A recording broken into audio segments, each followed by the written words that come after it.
with what we've done.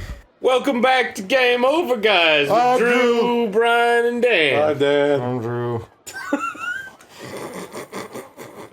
Every time, Brian loves it. Can't help himself. What the fuck, mouse? Come on, Drew, you'll get to that spot eventually. Surely this leaves town.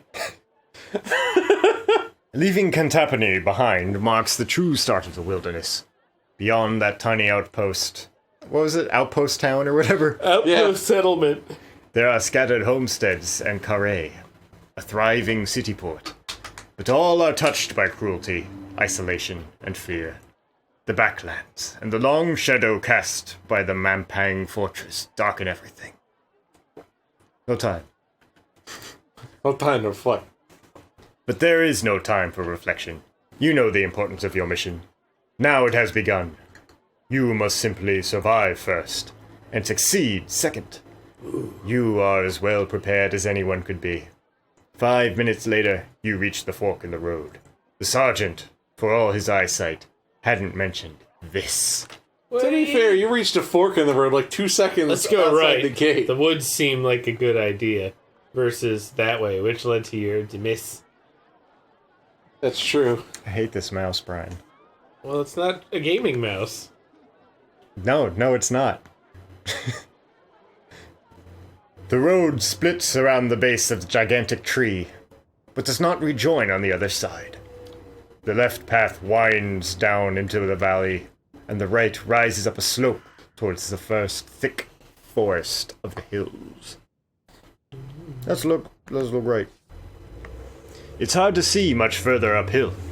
The forest is sudden and thick, and the path narrow. It may be hard going in that direction, but the hills will involve a lot of climbing eventually, and you may get a decent view of the next leg from the top of the ridge. That's real good. You pause to consider the lower route. There is a river there, full of elves, apparently. Who would have thought? And the Flying path elves. follows the left bank. It is a safer route, secluded and protected, but the curve of the landscape would mean you are almost backtracking. You are about to make your choice when a faint cry from somewhere close at hand. A trap! Time to move on. Look around. Let's do it. Look around you. Let's use our magic eyes. You look around. Then finally up at the branches of the tree. A pair of wizened, calloused feet are dangling down over your head. About to drop on you, perhaps? Climb up! Let's do it! Oh, you swing yourself up to the lowest branch of the tree, and the owner of the feet shrieks in alarm. You see it is an old man, dressed in rags and as thin as bone. Oi! He calls, trying to retreat along the branch. What do you want? Was that the parrot? A few branches above him, you notice a buzzing beehive. Ooh, you need beeswax. Don't climb for a beehive. Climb for the beehive. You need beeswax for one of your spells. I want honey. Ignoring the old man's yelpings and wailing, It's my bees! you climb higher through the branches What are you doing? There's of the bees! tall tree. What do you not understand about bees? The fuck, mouse? The beehive hangs like a ripe fruit from the very highest branch. A large number of bees dance in and out of the swarm. Drop the bees on him. Climb higher. Climb higher. Climb higher. Oh, it took stamina minimum. You climb up the branches. The bees are quick to attack. You cannot brush them away as your hands are clinging to the tree. So you're stung on your arms, head, and neck. I hope you're not allergic. Looks nasty. The old man remarks. Keep climbing for the hive. But you aren't going to let some bees stop you. You sure am bees. You climb higher, sustaining a few more stings before you reach the hive and knock it to the ground. Dropping quickly down again, you cut it open and remove a lump of wax and enough honeycomb for one meal. Oh, hey. You stash your finds in the pack. The light is fading. It's time to move on. Bye, old man. Just ignore this spooky old man. Let's immediately attack a beehive. Hey, bees. Lame. Beeswax. So I can razzle dazzle. By rubbing the wax on any of your bladed weapons. Double damage blade. Yeah. Ugh. And you got enough for some food. Oops. Maybe Can I just you cast should- that now? Maybe you should negotiate with that guy. No turning back. Let's go Trees. forward. Continue to bees. The high route seems the most secure. In a valley, you can be easily observed from above and led astray by fucking elves that kill you, and then you have to restart. Like a coconut to the head. But out in the hills, you can go whichever way you choose. Of course, when night falls, it may be cold and exposed up on the slopes, but no matter. This journey was never destined to be easy. You begin the climb, letting the cries from the tree fade quickly away. Stop and eat. The cries from the tree, Brian. The path. That old man sure can make a noise. My bees! You murdered my family. They were bewitched. The path winds upwards into the hills and into the cover of the wood. The afternoon sun glints through the trees and plays tricks on your eyes. Every so often you catch a glimpse of some strange-shaped animal or other, watching you, whatever, only to find that it is a silhouette of branches and leaves caught at an odd angle. After an hour's walk, you are starting to feel slightly hungry, but you might be wise to save your provisions. This is Drew. Who can resist eating?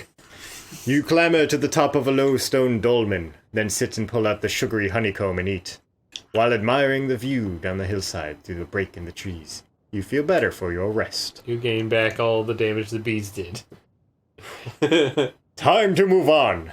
You stay and put on your pack, on which you have been sitting to prevent any creatures getting in, or any of your things falling out.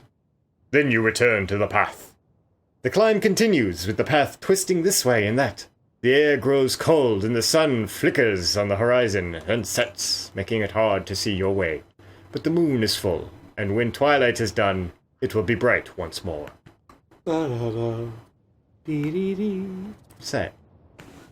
What does these say? Keep walking. Keep walking Make or camp. make camp. You should probably make camp. It's dark. It is dark. And bee guy is probably too upset to come after you. But to tie yourself out on the first day would be inauspicious. You settle down to make a camp for the night in a natural shelter provided by the roots of 3 gigantic intertwined trees. That sounds like a magic hut. Your backpack will serve for a pillow, and your cloak for a blanket. Before settling to sleep, you check through your pack. You have 3 rations left. Yum yum yum. Eat another meal! You know what's funny? When I use it outside of the text, it heals 2. But instead I'm healing 1. God damn. You take a quantity of your cheese and bread from your backpack and eat it. That's done. You settle down to rest. The moon is full and high in the sky when you next open your eyes. You feel warm and more cozy than you did before, as if wrapped in a gigantic blanket. There's pain in your leg. Giant spider! What is that guy? Slowly you realize what is happening. A gigantic bat that has settled on your chest and is feeding on your leg. Cast a spell! I'm gonna make it jig. No, don't make a jig. It's a mindless creature. Now you can law it. That's 3 stamina, isn't it? Maybe. La. That's 3 fucking stamina, whatever. Blam! You complete the spell and the bat stiffens. It is responding to your mental... Attack command. yourself! Okay. With a cruel smile, you direct the bat to begin chewing at its own wings. Oh god. It bites into itself with relish, seeming to enjoy every mouthful. A few snaps of its jaws later, and it has fallen out of the sky. A few minutes later, there is more or less nothing left of it. You kick the detritus away. The soft night returns without further incident. Ugh. You settle back down, never to sleep again. Look what you did, Drew. You should probably go back and not sleep here. Pumpkin just whipped the microphone with her tail. Once again, the crown fills your dreams. Only now, instead of being hidden away in the Mampang fortress by the Archmage, obviously it's an Archmage, you see it on the head of the burly villager from Cantampany. The dead one? Burly villager, no, the one in the beginning. Oh, that's Dan. Just do a voice. Anyone can wear the crown, He declares at you. but wearing the crown, you are no longer just anyone. Then he points a finger at you that seems to crackle with energy, and you find yourself drawn towards him, commanded to do his bidding. Suddenly, you are surrounded by angry bees! The new broadsword in your hand is growing heavier and heavier. You are walking towards a crack in the ground. It seems to swallow you whole. You stumble at its edge, about to fall. Off you get. Wake up. She's sleeping on your feet? She just came over and collapsed onto his feet to be a big fluffy foot warmer. Yeah, she's good like that. The second day of your journey begins in the morning cool. Still halfway between sleeping and waking, you feel the presence of your spirit, the vixen, close nearby. Its form has changed since you left Analand, just as you have changed, but it is still running beside you. In the temple, they taught you a prayer to the spirit. You could heal disease, lift curses, even save you from certain death. A prayer now would perhaps be wise, but the spirits are not generous and decline to help often. You can help. You can ask for shit by praying.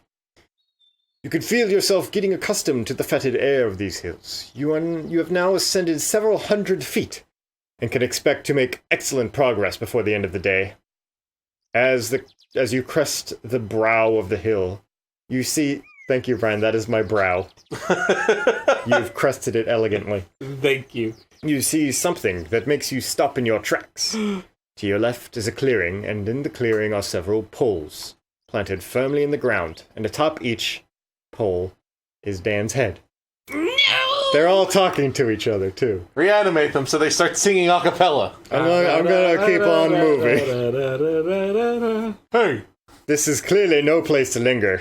You must press on. A large X painted on a rock nearby is obviously intended as a warning not to venture any further. But ahead, the road forks left and right. You cannot be sure which path you are warned not to take.